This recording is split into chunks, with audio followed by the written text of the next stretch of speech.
Hello student, कैसे हैं आप सभी लोग। आशा है आप लोग बहुत अच्छे होंगे। दोस्तों, इस वीडियो के अंदर मैं आपको काफ़ी डिटेल में बताने वाला हूं Banaras Hindu university post graduate entrance test के बारे में। चाहे आप बॉटनी की एंट्रेंस एग्जाम की प्रिपरेशन कर रहे हो या आप जूलॉजी एंट्रेंस एग्जाम की प्रिपरेशन कर रहे हो, तो ये वीडियो आपकी काफ़ी हेल्पफुल होगा। एक स्टूडेंट ने कमेंट के माध्यम से क्वेश्चन पूछा था कि सर, हम BHU बनारस हिंदू यूनिवर्सिटी के अंदर एडमिशन लेना चाहते हैं, तो हम अपनी मास्टर डिग्री BHU से कैसे कंप्लीट कर सकते हैं, जूलॉजी या बॉटनी सब्जेक्ट से। तो इस वीडियो के अंदर स्पेशली मैं जूलॉजी या बॉटनी के एंट्रेंस एग्जाम के बारे में ही बताने वाला हूँ, राइट। तो हमारा जो एग्जाम है वो कौन सा है, BHU PET यानी post graduate entrance test MSc, जिसके बारे में इस वीडियो के अंदर मैं डिटेल में बताने वाला हूँ। तो वहाँ पर मैंने कमेंट में रिप्लाई किया था कि आपको एंट्रेंस एग्जाम क्वालिफाई करना होगा। तो एंट्रेंस एग्जाम के रिगार्डेड स्टूडेंट ने कई तरह के क्वेश्चंस पूछे, जिसमें सिलेबस इंक्लूड होता है या एग्जाम पेपर के बारे में, एग्जाम पैटर्न के बारे में, एप्लीकेशन फीस रिलेटेड कई तरह के क्वेश्चंस पूछे गए थे, जिसका रिप्लाई मैं इस वीडियो के अंदर आपको देने वाला हूं। तो सारे डाउट्स लगभग इस वीडियो के अंदर आपके क्लियर हो जाएंगे, और जो भी आपका डाउट्स होता है वो बचा हुआ वो कमेंट्स के माध्यम से आप पूछ सकते हैं। चलिए दोस्तों, वीडियो को स्टार्ट करते हैं। सबसे पहले हम बात करते हैं एलिजिबिलिटी क्राइटेरिया की। एलिजिबिलिटी क्राइटेरिया में मिनिमम आपके 10th 12th और आपका जो BSc ऑनर्स हो या BSc जनरल हो, आपके एटलीस्ट 50% मार्क्स होने चाहिए। और अगर आप SC ST से बिलोंग करते हैं, SC SC कैटेगरी से, तो आपको कुछ डिस्काउंट दिया गया है, राइट। फाइनल ईयर के जो स्टूडेंट है वो एलिजिबल है, इस एग्जाम को दे सकते हैं। अगर आप BSc थर्ड ईयर के स्टूडेंट हैं, फाइनल ईयर के हैं, तो आप इस एग्जाम को दे सकते हैं। इसके बाद बात करते हैं एग्जाम मोड। गाइस, 2021 में ये जो एग्ज़ाम है वो ऑनलाइन मोड में हुआ था, एंड इसका जो ड्यूरेशन है वो 120 मिनट्स का है। एक बात मैं और आपको बता देता हूँ, ये जो जितना भी डाटा आप ऊपर की तरफ देख रहे हैं, इस डाटा में चेंज किया जा सकता है, राइट। जैसे एग्ज़ाम मोड ऑनलाइन है, हो सकता है किसी मजबूरी में ऑफलाइन कंडक्ट कराया जाना हो, राइट। तो किसी भी तरह से हो सकता है, आपको दोनों के लिए तैयार रहना चाहिए। एग्जाम मोड आपका ऑनलाइन होगा, ड्यूरेशन 120 मिनट्स। मार्किंग स्कीम की बात करें तो 3 नंबर का एक क्वेश्चन होगा, और 1 नंबर जो है आपके नेगेटिव मार्किंग में कट कर लिए जाएंगे। अगर आपने बिल्कुल सही आंसर दिया है तो आपको 3 नंबर मिलेंगे, और अगर आपने गलत आंसर दिया है तो आपका 1 नंबर नेगेटिव मार्किंग में कट जाएगा। एग्जाम पैटर्न की बात करें तो लगभग 120 क्वेश्चन है, 120 क्वेश्चन है आपके पेपर में, और मैक्सिमम मार्क्स 360 है। तो आपको ध्यान रखना है, अगर आप चाहते हैं कि आपका BHU में एडमिशन हो जाए, मेरिट लिस्ट में आपका नाम आ जाए, तो आपको ट्राई करना है कि आप मोर देन 200 ज़्यादा से ज़्यादा स्कोर करें, राइट। 200 से ऊपर ही आपको स्कोर करना होगा, तब जाकर के आपका नाम आ सकता है मेरिट लिस्ट में। एक चीज़ और आपको मैं बताना चाहूँगा, कम से कम आपको ट्राई करना है कि 75 से 80 क्वेश्चंस आप बिल्कुल सही अटेम्प्ट कर लें, तो आपकी जो सीट है वो सिक्योर हो सकती है, राइट। नंबर ऑफ सीट्स की बात करें तो डिपार्टमेंट ऑफ जूलॉजी में 64 सीट्स हैं, और बॉटनी के अंदर भी 64 सीट्स हैं, राइट।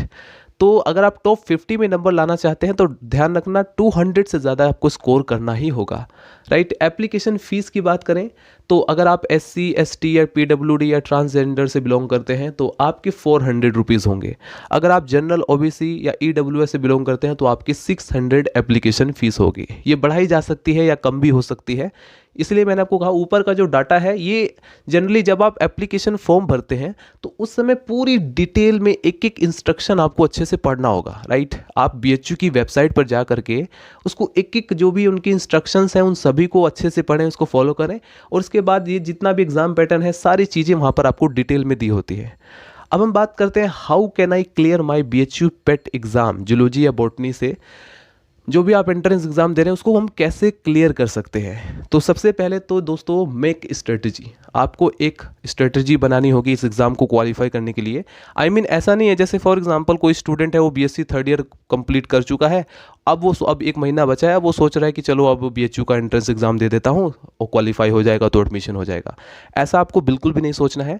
इसके लिए आपको BSc थर्ड ईयर यानी 1 साल अगर आपके बचे हुए हैं, अभी 6 महीने या 7 महीने 8 महीने अगर आपके पास बचे हुए हैं, तो आप लोगों को यहीं से अपनी प्रिपरेशन स्टार्ट कर देनी चाहिए। क्योंकि दोस्तों इतना आसान नहीं होता कॉम्पिटिशन, क्योंकि बहुत ज़्यादा कॉम्पिटिशन है। तो आपको कॉम्पिटिशन में बीट करने के लिए देखिए सिंपली आपको स्ट्रेटजी बनानी ही होगी, राइट। दूसरा, अपने टाइम को मैनेज करना होगा। एक बात मैं और आपको बता देता हूँ, बहुत सारे स्टूडेंट होते हैं जो कि कोई साइड वाइज जॉब भी करते हैं, पढ़ने के साथ साथ कोई साइड बिजनेस भी करते हैं, तो उनके पास इतना टाइम नहीं रहता है। तो आपको अपने टाइम को मैनेज करना होगा। अब जो स्टूडेंट पूरी तरह से एजुकेशन पर ही डिपेंड है तो उनको मैं कहूँगा कि आप लोगों को टाइम टेबल बनाने की ज़रूरत ही नहीं है, आपको पूरा समय इस पर देना है। अपनी बीएससी पर, अगर आप बीएससी थर्ड ईयर में है तो आपके बीएससी के एग्ज़ाम पेपर में, और साथ में आपको यहाँ पर एंट्रेंस प्रिपरेशन पर ध्यान देना है। अभी मैं आपको बताऊंगा क्योंकि मदद मिलेगी आपको। बीएससी थर्ड ईयर का जो भी आपका कोर्स होता है वही एंट्रेंस में आता है, ऐसा नहीं है कि आपको इसकी अलग से कोई सिलेबस होगा, राइट। इसके बाद हम बात करें दोस्तों, आपको डेली प्रैक्टिस करनी है। एक चीज़ मैं आपको और बता देता हूँ, हमारा जो माइंड होता है वो बहुत ज़्यादा कन्फ्यूज़न क्रिएट करता है या हमें एक लालच देता है। जैसे फॉर एग्जांपल एक स्टूडेंट है, अगर उसे कहा जाए कि कल से आपको पढ़ना स्टार्ट करना है एमएससी एंट्रेंस के लिए, हालांकि वो बीएससी के लिए पढ़ रहा है, बीएससी थर्ड ईयर के लिए, लेकिन अगर उसको एक अलग से समय देना पड़े तो वो क्या, उसके माइंड में सबसे पहले यही आता है दिमाग में कि हम 1 घंटा नहीं पढ़ेंगे, लगभग आगे चल करके लगभग जब 2-3 महीना रहेगा तो हम 4-4 घंटे पढ़ेंगे। मतलब ये एक तरीके से अपने आप को एक इल्यूजन में डालना होता है, धोखा देना होता है। आपको ध्यान रखना है 1 ही घंटा पढ़ना है, लेकिन डेली पढ़ना है इसके रिगार्डेड। अगर आप चाहते हैं कि आप अपनी एमएससी कंप्लीट करना, यानी एमएससी एंट्रेंस एग्जाम क्वालिफाई करना चाहते हैं, तो आपको 1 या 2 घंटा, क्योंकि जब आप 1 घंटा पहले दिन पढ़ेंगे तो आपको समझ में आ जाएगा कि आपको आगे कितने घंटे पढ़ने चाहिए, इसको कितना समय देना चाहिए, राइट। तो वैसे तो आप कोई भी समय बिल्कुल इनफ नहीं है, क्योंकि अगर आपके 2-3 महीने बचे हुए हैं तो आपको अच्छे से प्रिपरेशन स्टार्ट कर देना चाहिए, राइट। प्रीवियस ईयर के जितने भी क्वेश्चन पेपर हैं वो वेबसाइट पर अवेलेबल है। ये सबसे अच्छी बात है, ये सबसे बड़ा एडवांटेज है आप लोगों के लिए, क्योंकि सिलेबस वहाँ पर नहीं दिखाई देगा। बीएचयू का जो एंट्रेंस सिलेबस है वो तो आपको दिखाई नहीं देगा, लेकिन हाँ प्रीवियस ईयर के क्वेश्चंस पेपर जरूर आपको मिल जाएंगे। उन क्वेश्चंस पेपर पे आपको ध्यान रखना है कि कौन से पोर्शन से क्वेश्चन पूछे गए हैं, इस पर स्पेशली इस चीज़ पर आप ध्यान देंगे तो आपको पता चल जाएगा, आपको टॉपिक्स आपके मिल जाएंगे, राइट। तो कुछ जितने भी ऐसे स्टूडेंट हैं जिन्होंने क्लियर किया है एंट्रेंस एग्जाम, उन्होंने अपने इंटरव्यू में जो भी टॉपिक्स बताए हैं, जो भी उन्होंने अपना एक्सपीरियंस शेयर किया है, वो सब मैं आपको यहाँ पर बताऊंगा। एक चीज़ ध्यान रखें, यूट्यूब पर काफ़ी सारे लोगों ने अपने एंट्रेंस एग्जाम जो जिसने भी क्वालिफाई किया है वो अपना एक्सपीरियंस शेयर करते हैं, तो उनका इंटरव्यू अगर आप देखेंगे तो आपको बहुत ज़्यादा फायदा होगा, राइट। तो आपको ध्यान रखना है कि अगर आप पूरी तरह से एंट्रेंस एग्जाम और अपनी बीएससी पर ही डिपेंड है तो आपको बिल्कुल भी नहीं सोचना है कि आपको अपना टाइम मैनेज करना होगा या टाइम टेबल बनाना होगा। आपको स्पेशली पूरे दिन लगना ही है, मतलब अपना पूरा 100% देना है ताकि एग्ज़ाम क्वालिफाई करें। उसके बाद आप ऐश कीजिए, उसके बाद आप अपनी जब एडमिशन एक बार हो जाता है, क्योंकि बीएचयू एक अच्छी यूनिवर्सिटी से अगर आप अपनी मास्टर डिग्री कंप्लीट करते हैं तो उसकी बहुत बड़ी वैल्यू होती है, राइट। तो अब हम बात करते हैं दोस्तों सिलेबस के बारे में, राइट। अगर आप अपनी जो एमएससी एंट्रेंस है वो जूलॉजी से देना चाहते हैं, अगर आप अपनी मास्टर डिग्री जूलॉजी से कंप्लीट करना चाहते हैं, तो आपके लिए कौन कौन से टॉपिक्स हैं जो इंपॉर्टेंट है जिसे आपको प्रिपेयर करना चाहिए। जैसे बायोकेमिस्ट्री से काफ़ी सारे क्वेश्चंस पूछे जाते हैं। Cellular organisation, cell signalling and communications, biotechnology, development biology, यानी ये वो टॉपिक्स हैं जो आपके बीएससी के अंदर ही आपको मिल जाएंगे। BSc first year, second year, third year के अंदर ही ये सारे टॉपिक्स आपको मिल जाएंगे। बस इन्हें आपको डेप्थ में पढ़ना होगा। इनके रिगार्डेड जितने भी एमसीक्यूज होते हैं उन सभी को आपको अच्छे से प्रिपेयर करना होगा।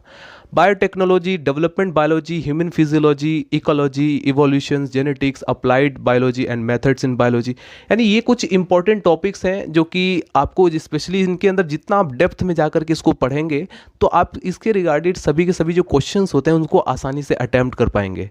ध्यान रखना है आपको, अगर आपने लगभग 60 से 70 क्वेश्चंस अटैम्प्ट कर लिए हैं अच्छे से और फिर उसके बाद आपको आगे के क्वेश्चंस एग्जाम पेपर में नहीं आ रहे तो उनको छोड़ दीजिए, क्योंकि कई बार ऐसा होता है एग्जाम पेपर बिल्कुल टफ आता है और आपके माइंड में क्या फिक्स हो रहा है कि हमें सर ने कहा था कि 70 से 80 से 85 या 70 से 75 क्वेश्चंस अटेम्प्ट करने हैं।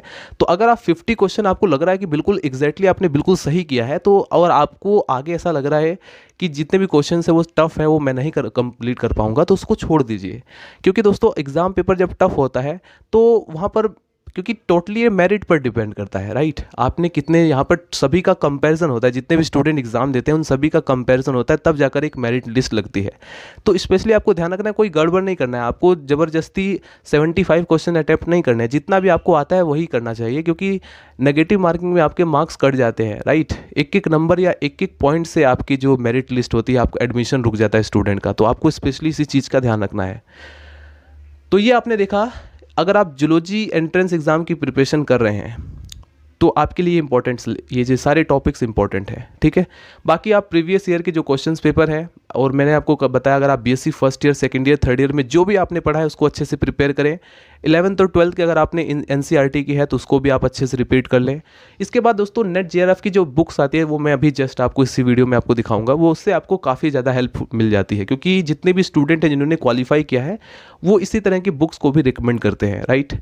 दोस्तों एमएससी एंट्रेंस के साथ आप लाइफ साइंस की किसी भी एग्जाम की प्रिपरेशन कर रहे हो तो प्रणव कुमार की ये जो पाथ फाइंडर की बुक्स आती हैं काफ़ी आपके लिए हेल्पफुल हो जाएंगी। इसमें आपको सभी तरह के एमसीक्यूज़ अवेलेबल होंगे, सभी तरह के टॉपिक्स के एमसीक्यूज़ आपको मिल जाएंगे। और दोस्तों ये बुक आपको अमेज़ोन पर अवेलेबल मिल जाएगी। पाथ फाइंडर का पार्ट 1 और पार्ट 2 आप लोग दोनों मंगा लीजिए, ये दोनों आपके लिए हेल्पफुल होंगे।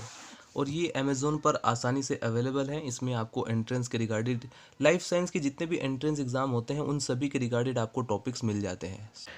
इसके बाद हम बात करते हैं, अगर आप एमएससी बॉटनी एंट्रेंस एग्ज़ाम की प्रिपरेशन कर रहे हैं तो उसके लिए आपको क्या करना होगा। तो देखिए आपकी जितनी भी जनरल बॉटनी का जो पोर्शन आता है, जो आपको बीएससी फर्स्ट ईयर या सेकंड ईयर में ही पढ़ा दिया जाता है, उनके रिगार्डेड कई तरह के क्वेश्चंस आते हैं, जैसे algae, fungi, lichens, bryophyta, pteridophyte, gymnosperm, angiosperm, embryology, anatomy, cytology, biochemistry, molecular biology and microbiology, plant physiology, ecology, genetics, इन सभी से क्वेश्चंस आते हैं, ठीक है। हर साल लगभग इन्हीं से क्वेश्चंस पूछे जाते हैं, इन्हीं टॉपिक से। तो आपको ध्यान रखना है इन टॉपिक्स को बिल्कुल डेप्थ में अच्छे से प्रिपेयर करेंगे, राइट।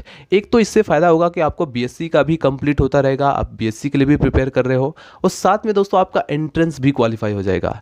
तो अगर आप सेकेंड ईयर के स्टूडेंट हैं और आप चाहते हैं और आप आगे के लिए तैयारी कर रहे हैं तो आपके लिए और भी अच्छी अपॉर्चुनिटी है। आप लोग अच्छे से इन सभी टॉपिक्स को अच्छे से क्लियर करेंगे और एंट्रेंस के लिए ज़्यादा पढ़ें, राइट। बीएससी में आप आसानी से, मुझे पता है, क्योंकि बीएससी में क्या होता है बेसिकली जो प्रीवियस ईयर के जो क्वेश्चन पेपर होते हैं उन्हीं से ही आपके पासिंग मार्क्स या अच्छी परसेंटेज आपकी आ जाती है।